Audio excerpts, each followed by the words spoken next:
It's hot. Is it as hot in Richmond today, Evan, as it is in Louisville?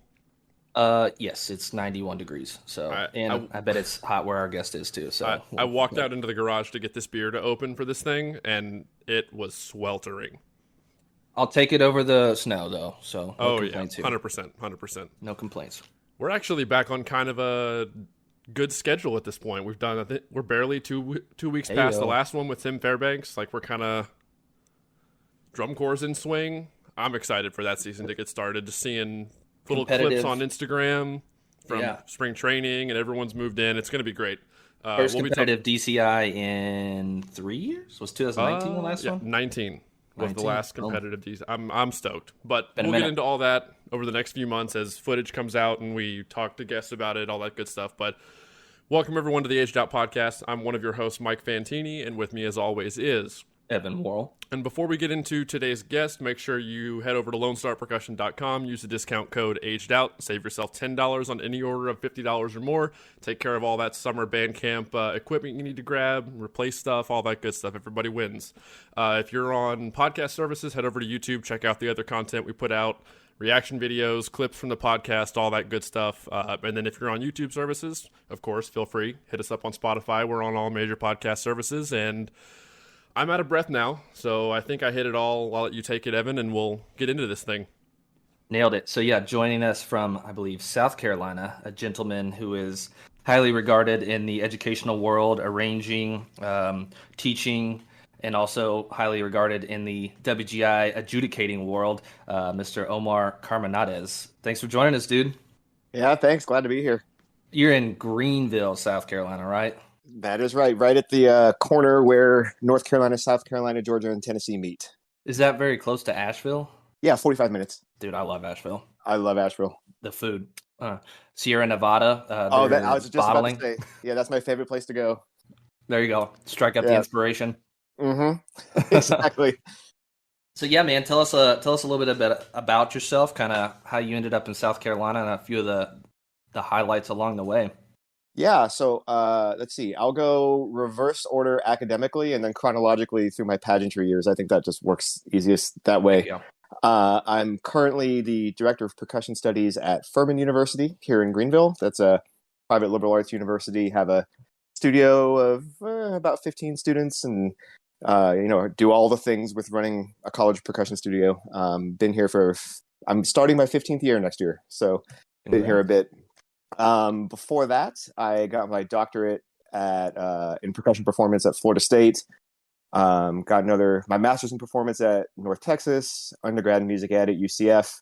And it's funny, I see here in the show notes you mentioned I went to University High School. I'm curious how you even know that. Facebook. Oh, okay, it says it. Okay. Yeah. Yeah, I went to University High School in Orlando, which it's on University Avenue, which goes right into UCF. So I went to high school across the street from where I got my undergrad. Nice.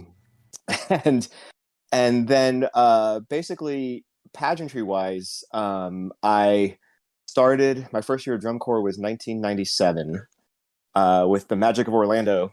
And not the only reason, but the biggest reason I started there is because they had camps at my high school at university. So I was like, I'll go try out for this thing called drum corps. I don't know what it is. I got a quick education of what it was. I didn't know drum corps toured. I didn't know any of that. So that was 97. I marched there 97, 98. Took some years off in the middle there. Did you play? Tenors. I'm sorry. Yeah, I was a tenor player. And then let's see, 99 I took off. In 2000 I taught a Division III drum corps back in the days when it was called Division III. Yeah. Heck yeah. The Tampa Bay Thunder. But I wasn't aged out yet, so I was teaching before I aged out. And then 01, 02 I marched Boston on the quad line. Took 03 off, and then from 2004 to 2010 I was with Boston teaching in various capacities, from tenor tech to caption head and arranger through there. See, 2011 to 14, I was with Spirit of Atlanta as a consultant at first, but then a front ensemble arranger and then a full percussion arranger. Spent a year with Phantom Regiment as a consultant, and then for 3 years I was with the Cadets as the front ensemble arranger. What years were those?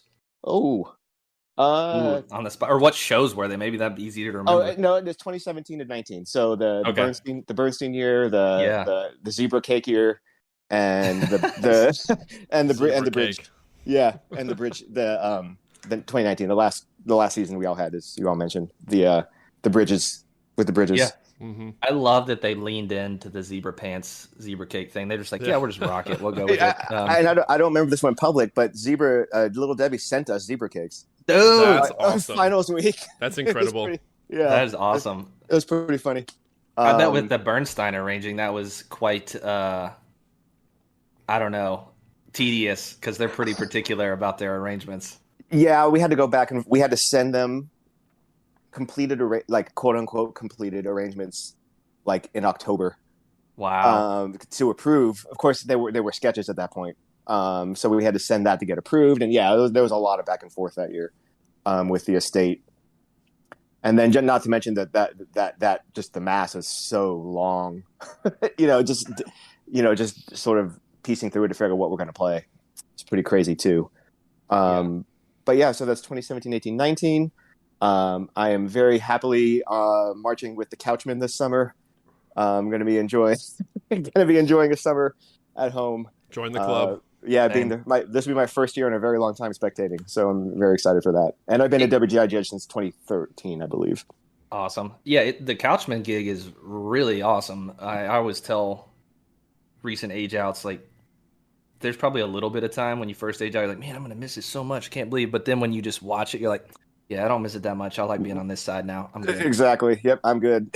Especially if you got a job during the year, and especially if it's a job in education where you're just kind of grinding really hard for 9 months.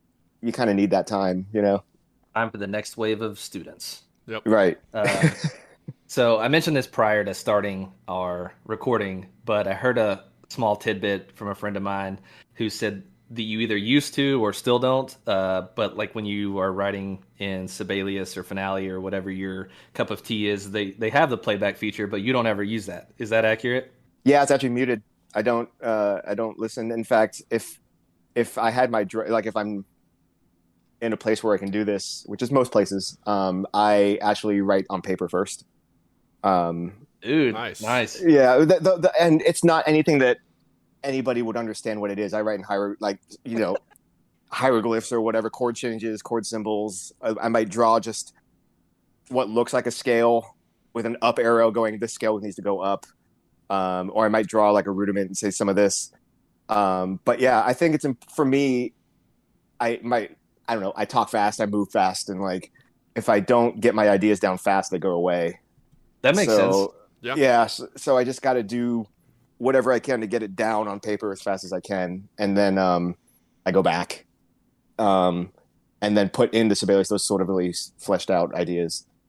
That makes sense. And too, of late, Sibelius and Finale have really upped their sound audio files, but they used to be just pretty hilariously awful. So I could see how listening to some of those would be like, this is not really giving me the representation that I want. Well, and to that point, I started with Sibelius 1. Back in the 90s. So it was just like, it was so bad that I was like, you know what, I'm better off. I know what it sounds like in real life. So let me and that's how I just came up. So, I'm on like the Marching Arts Audio, like Facebook page and all that. And I laugh at like not laugh in a bad way, but I laugh at like everybody's writing setups, like the candles and the lava lamps and the speakers everywhere. And like, and me, it's literally like a pen and a pencil and paper and like my laptop if I'm lucky. Yeah, even in high school, like our drum instructor still wrote by hand the whole score, so we would have to go in and make copies of it, but then just cut out the line of the staff for the snare music, and then we would tape them to a regular 8x11 and then make photocopies of that so that we at least had them all on one page instead of 25. Dude, it's funny to hear you say that, Evan, because we have kind of a connection between our high school instructors, and Todd did the same thing for us, and obviously Justin and they Chris all knew came Todd, from and they all came from the same thing. And the Morehead State. I get the pencil and paper thing. This is just when I was in grad school, and not music related, but kind of along that same vein of that mental connection with your thoughts and everything, and putting them down. The act for me of physically doing it instead of like typing it or like whatever onto a screen I take hand notes still instead of having a notepad file open for work. Mhm. It's just there's something about that. So I understand. I get it. It makes sense to me. Yeah, and to that point, like the act of me drawing out whatever hieroglyph it is that I need to know what it is I need to do later. It by the time I'm done with that, I already know how it's scored out. I already know in my head like Yeah. all that. So like that, like you said, that creates a real physical connection with it, so that Hmm. when I go back, I'm not spending a whole lot of time like simultaneously composing and orchestrating. Like I want this line, but what instrument plays it? The murmurs of the Yeah. vibes, or Yeah. because that's when I lose my ideas and I forgot what it was or whatever. And then I'm sure too, once you hear it in real life application, it's a much better playback to hear it live to be like, well, I probably need to change that or adjust that. That didn't quite flesh out the way I wanted it to in my head. Yeah, that's actually something I say a lot in my judges tapes. To be honest, like I'm sure this sounded good on your really well tuned, finely tuned like audio your Sibelius template, but really listen to that thing live, and get that audio sound of perfect VDL out of your ear, and make sure what you're This listening to is what you want. right, this 5/7 you wrote between the battery and the front doesn't quite come across when it's not perfect. Um, Right. I guess that'll kind of segue. You said you've been judging since 2013, correct? As a WGI judge, yes. I As was. a WGI judge. All Mhm. right. Did you start locally in South Yeah. Carolina before that, or I started locally. Oh God, where was my first show? That's a really good question. Uh, I'm pretty sure it was in Florida. okay? 'Cause that's where I'm from. In Orlando, and so I'm pretty sure my first judging gigs were in Florida. And I got to give credit to Terry Sanders actually, because he had me in a bunch before I was ever to the Gulf Coast circuit. Uh-huh. He would bring me in a bunch to his circuit, and I think he's the one that sort of recommended me to become like called up Chris Heston. It's like, hey, come check out this guy. So public props to Terry if that was you for doing that. But yeah, I definitely judged a bunch in Florida. I don't know if that's where I judged first, but I do feel like that's where I got my start. Need to get Chris on here sometime. I've only ever heard the most outstanding things about Chris Heston from people who were like at Glassman with him or Spirit or just mentored or anything like that. But Yeah, awesome human being. Him and Caleb and Mark, just heading up the percussion side of WGI. Couldn't ask for better bosses. I heard he had a nickname too, maybe just by the members, but they used to call him Cheston because he was just so muscular. Still is. Still is. There it is. Yeah. Yep. Exactly. And I think I heard that from maybe it was either Dean or Chris Gary, which Chris Gary is a very muscular dude. But Yes, he is. so, but anyway, so you get into the judging. Did you feel like, because I've heard several of your tapes and they always stand out to me because they're so well connected, like the thoughts, was that something you felt like you had to train for, or what was the initiation into WGI? Like, I have to figure out how to organize my thoughts as efficiently as possible and get this feedback out there. I think before I became a WGI judge, I got a lot of compliments on my ear. Like, oh, I'm so happy that like people would say to me in critique, I'm so happy you heard this. You could identify a Diddle 5 like on the spot, or a Lydian whatever or whatever scale or mode or chord. And so I was like, oh, thank you. But that's our job, but thank you. But when I became a WGI judge, because we get evaluated every once in a while. And I remember my initial commentary I think it was from Chris actually, was talking about how to cater what I'm saying to make it class appropriate. So not to talk to an A class group like they're a world class group or vice versa. Because there are expectations and levels of commentary that we give to each class, like how we're expected to do that. And so that was something that once I became a WGI judge was really helpful for me, is that advice of like, here's how you talk to an A class group, here's how you talk to an open and a world class group, and not censor your commentary or tailor your commentary, but just what the words are that you say to help those groups become the best group they can in that season. Right, because I mean the sheets even speak to that as well, with the verbiage of like sometimes, always, like what they classify like the boxes. So the boxes change and the verbiage change with the boxes. So it makes sense that maybe the verbiage or the feedback style would change for the classes too, just given on the product that's there. And I mean, that's basically why WGI does the reclassification anyway. It's like, well, this isn't this. You wrote these certain things and designed this show that's on this level of box. So I could see how that would be a learning curve for a lot of people, especially someone, obviously, you have your doctorate, you've gone through all this college education where it's just very strenuous and you're getting so much nuance and detail, but then almost having to break that down and deconstruct it and regraph it into like how you give feedback.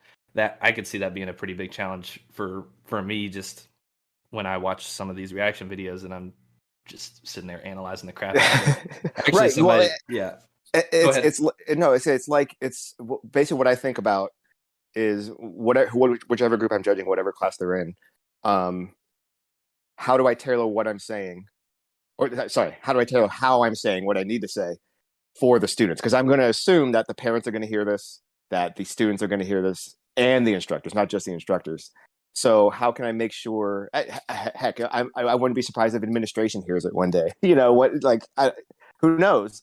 It's a public document, so like, how can I make sure that what I'm saying is absolutely appropriate to help those students grow? And not only that, how do I do that in 6 minutes? You know, yeah. that's the challenge. And thankfully, the biggest benefit of becoming a WGI judge is scale. I went from judging 2 or 3 shows a season to every weekend from January to April, and that kind of scale really helps you like really hone that in. You know, you have a lot of at bats. Practice makes perfect. I mean, performing, like I always tell groups that, or not tell groups that, but say that about groups. Like the way to get better at doing shows is to do shows.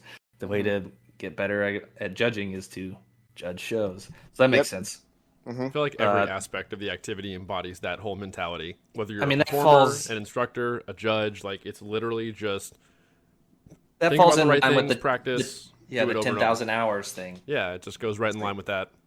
Yeah, and to your point, 2019 was sort of like my craziest WGI season because that was the first year, and maybe we'll do it again. I don't know. The first time we went to 4 days at Dayton.